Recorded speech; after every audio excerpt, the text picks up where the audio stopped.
In the quiet village of slumber, where the moon's glow dances on the edges of dreams, a collection of eerie tales awaits those seeking an otherworldly journey into the realm of the unknown. Welcome to Sleep Stories, where softly spoken narratives of adventure, fantasy, and the supernatural intertwine into a tapestry of tranquility for the restless souls among us. As the night unfolds, embark with me on a journey with our first tale, The Legend of Sleepy Hollow. In the hush of darkness, where shadows come to life and whispers echo through the stillness, this haunting legend takes root. Let the words wrap around you like a misty shroud, transporting you to a world where the line between reality and supernatural blurs.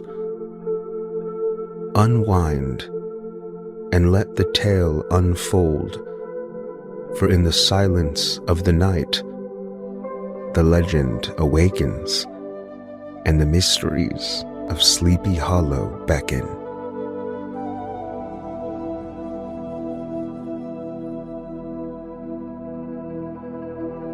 In the bosom of a spacious cove on the eastern shore of the Hudson, there lies a small market port, which is generally and properly known by the name of Tarrytown.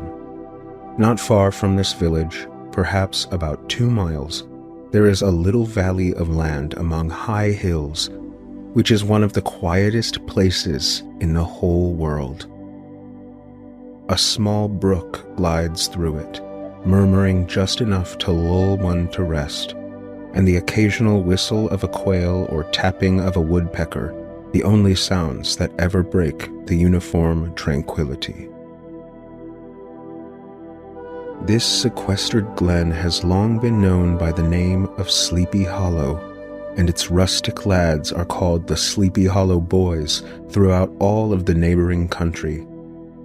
A drowsy, dreamy influence seems to hang over the land and to pervade the very atmosphere. Some say that the place was cursed by a witch doctor during the early days of the settlement. Others swore that it was long used as a gathering place for indigenous tribes, and a prophet bewitched the soil when it was stolen from them by the settlers. To this day, the place still continues under the sway of dark powers that hold the minds of good people in trance or visions, and they frequently see strange sights and hear music and voices in the air.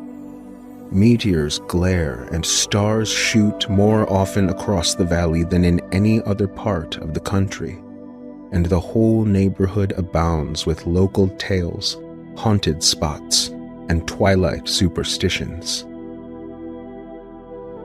The most often seen spirit that haunts this enchanted region is the apparition of a man on horseback without a head. Some say he's the ghost of a fallen soldier whose head had been carried away by a cannonball during battle, now hurrying along in the gloom of night as if on the wings of the wind. It is alleged that his body was buried in the local churchyard, and his ghost rides forth to the scene of the battle each night on a quest for his missing head, passing along the hollow like a midnight blast, in a hurry to get back to the churchyard before daybreak. Within the small town there lived a man by the name of Ichabod Crane, who had moved to Sleepy Hollow to instruct the local children. He was tall and lank, with narrow shoulders and long arms and legs. His hands dangled a mile from his sleeves, and his feet could have served as shovels. To see him striding along the hill on a windy day, his frame so loosely hung together with his clothes fluttering about, one might have mistaken him for some scarecrow escaped from the cornfield. The schoolhouse was a low building of one large room, rudely constructed of logs, the windows partly glazed and partly patched with leaves of old school books. The low murmur of children's voices could be heard on a drowsy summer's day like the hum of a beehive, only interrupted by the authoritative voice of their instructor. The revenue from the school was small and insufficient to furnish Ichabod, for he had a large appetite and the feeding powers of an anaconda. Thus, all of his belongings were tied up into a cotton handkerchief, and he lived for 1 week at a time at the houses of the children he taught. It was often his delight, after school was dismissed in the afternoon, to stretch himself with a good book on the rich bed of clover by the stream near the schoolhouse, until the gathering dusk made the printed page a mere mist before his eyes. Then, as he made his way by swamp and stream and awful woodland to the farmhouse where he happened to be quartered that week, every sound of nature, at that witching hour, fluttered his excited imagination. Ichabod was known to pass long winter evenings with the local wives by the fire, listening to spluttering apples roasting on the hearth and their tales of ghosts and goblins, and haunted fields and houses, cursed bridges and brooks, and particularly the headless horseman. But of course, no spectre dared show his face in the glow of a crackling fire, and there was a pleasure in all of this, snugly cuddling in the chimney corner of a chamber. But in the dim and ghastly glare of a snowy night, the subsequent walk homewards was filled with fearful shapes and shadows across his path. Ichabod found himself frightened by a shrub covered in snow, like a sheeted spectre, and he shrank in curdling terror at the sound of his own steps on the frosty crust beneath his feet. With a shivering voice, he recited a psalm in a low, sing-song tone.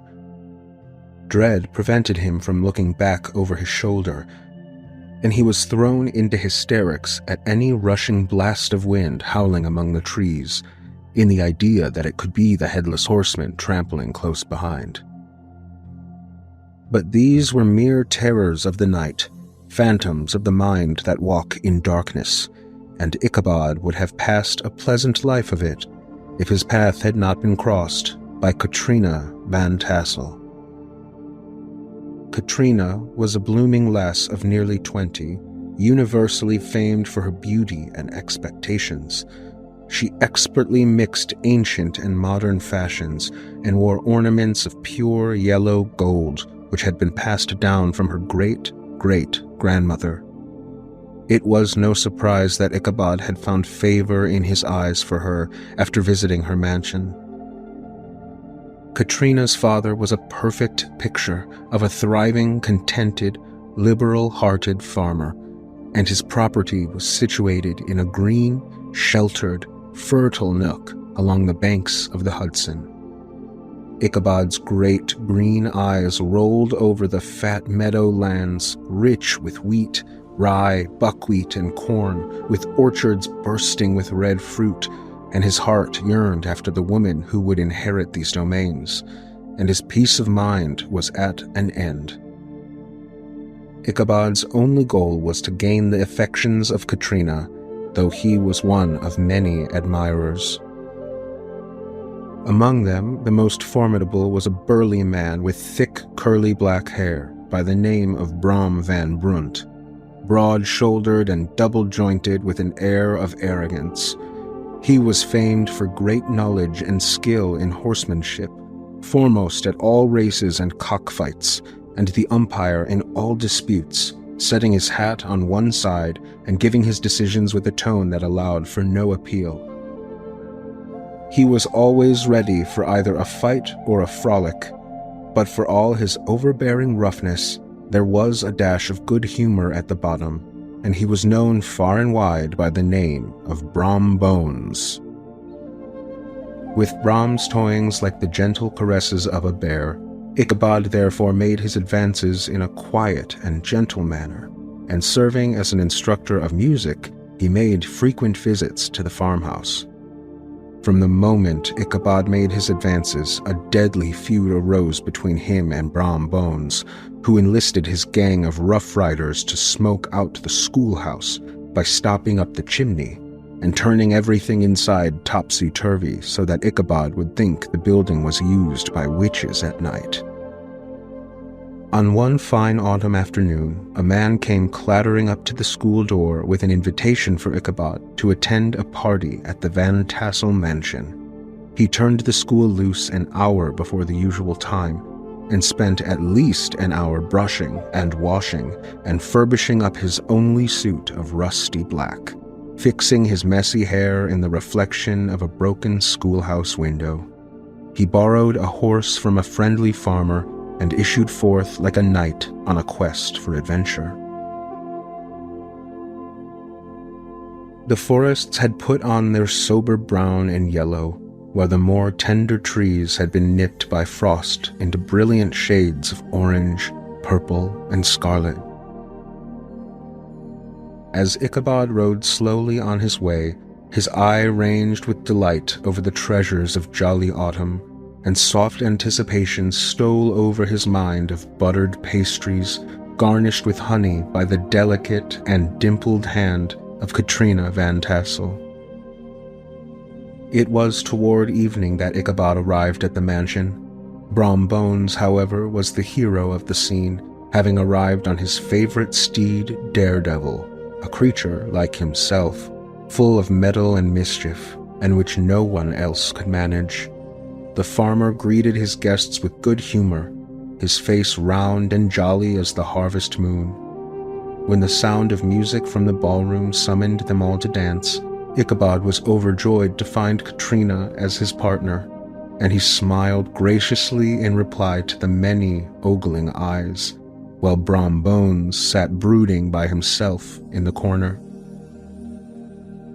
When the dance was at an end, Ichabod wandered to the far side of the piazza, where a group sat smoking and gossiping over former times and sharing stories of ghosts and apparitions.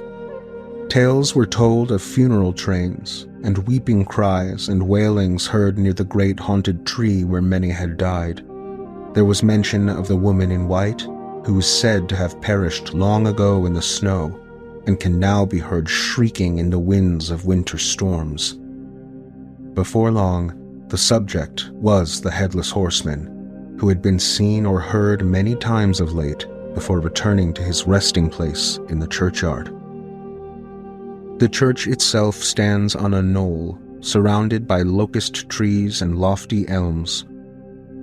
Over a deep black part of the stream, not far from the church, was an old wooden bridge. The road that led to it and the bridge itself were thickly shaded by overhanging trees, which cast a gloom about it even in the daytime. It was one of the favorite haunts of the headless horseman, and where he was most frequently encountered. Brom Bones made light of the spirit, affirming that one night upon returning from a neighboring village, he'd been overtaken by the midnight trooper.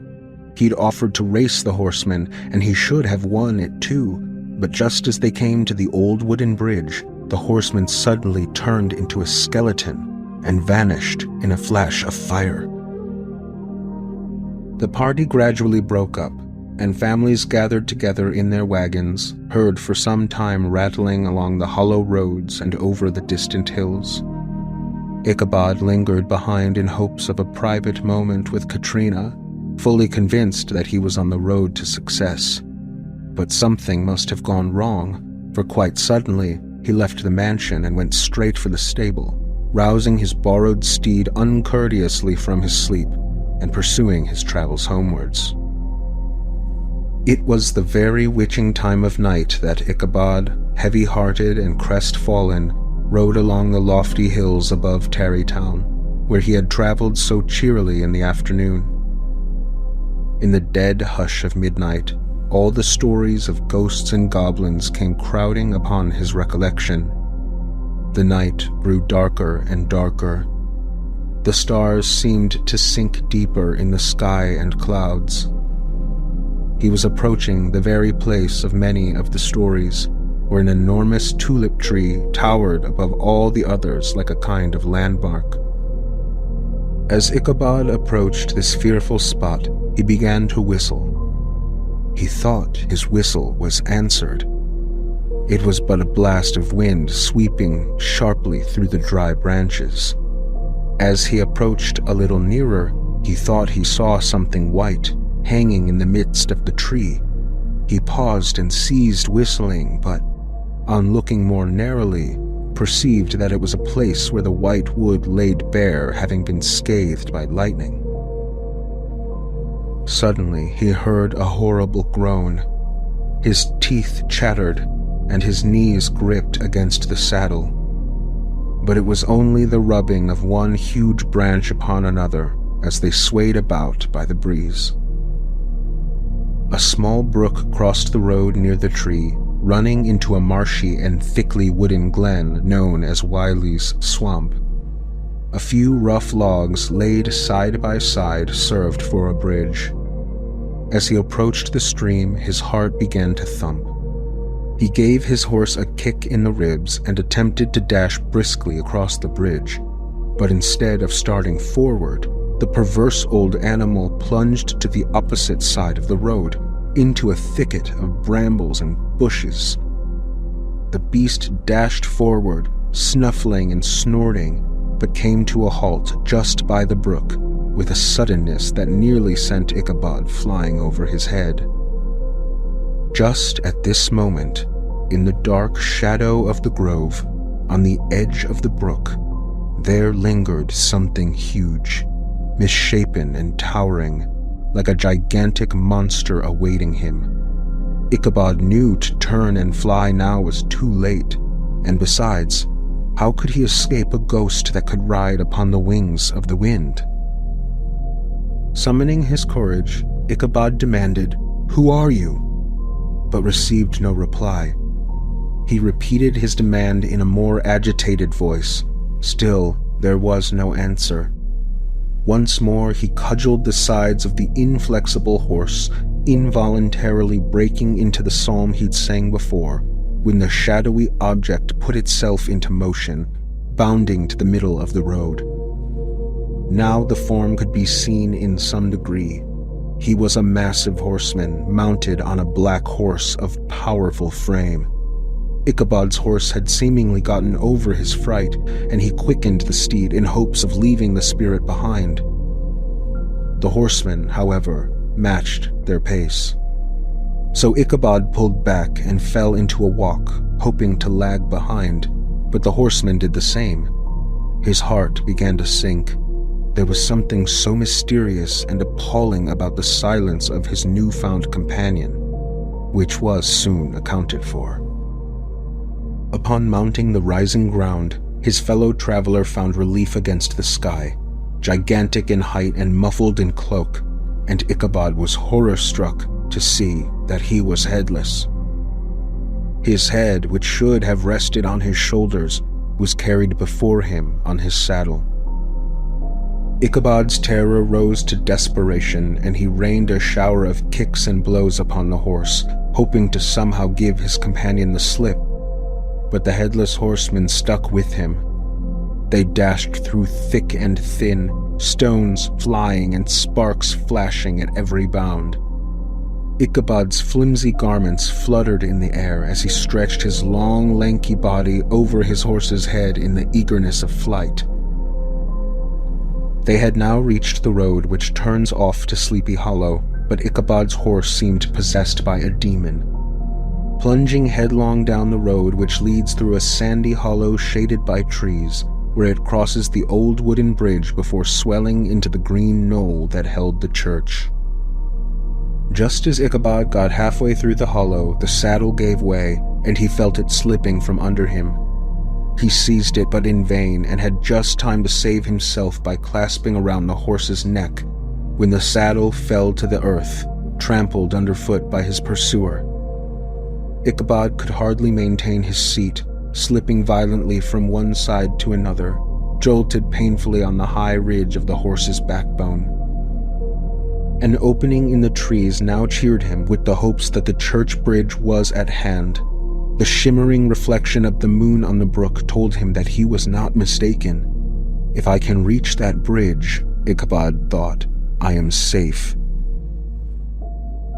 But the black steed was panting and blowing close behind him, tickling his neck with hot breath. With another kick, the horse sprang upon the bridge, thundering over the resounding planks to the opposite side, and now Ichabod cast a look behind to see if his pursuer should vanish, according to the story, in a flash of fire and brimstone. Yet the massive horseman still approached, rising in his stirrups, and hurled his head at Ichabod. With a tremendous crash, Ichabod tumbled headlong into the dust as his horse galloped away, and the headless horseman passed by him like a whirlwind. The next morning, the old horse was found without his saddle, soberly cropping the grass at his master's gate. Ichabod did not make his appearance at breakfast nor dinner. The boys assembled at the schoolhouse and strolled idly about the banks of the brook, but no schoolmaster. An inquiry was set on foot, and after diligent investigation they came upon his traces.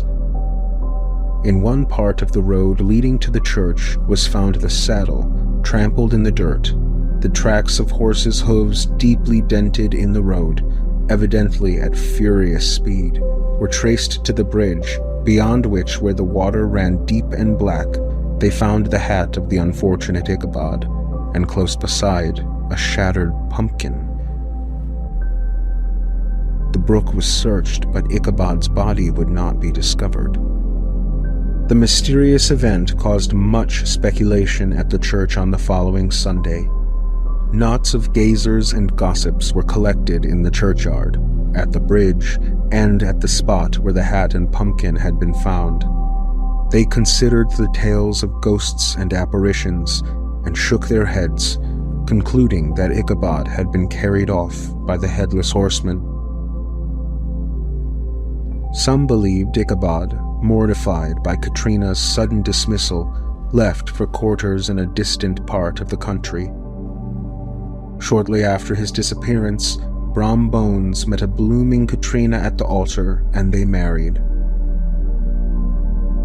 At the festival that followed, Brom was observed to look exceedingly knowing when the story of Ichabod was mentioned, and he burst into a hearty laugh at the mention of the pumpkin, and some believed he knew more about the matter than he chose to tell. As Ichabod had no family, nobody troubled their head any more about him, and the school was shuttered, removed to the other end of the hollow, where another schoolmaster reigned in his absence. The deserted building fell into decay and was nearly forgotten when on one drowsy summer's day a pair of boys heard the low murmur of a man's voice from outside, like the hum of a beehive, and as they approached the broken glass windows, they swore they beheld a tall and lanky ghost, lowly singing the tune of a melancholy psalm among the tranquil solitude of Sleepy Hollow.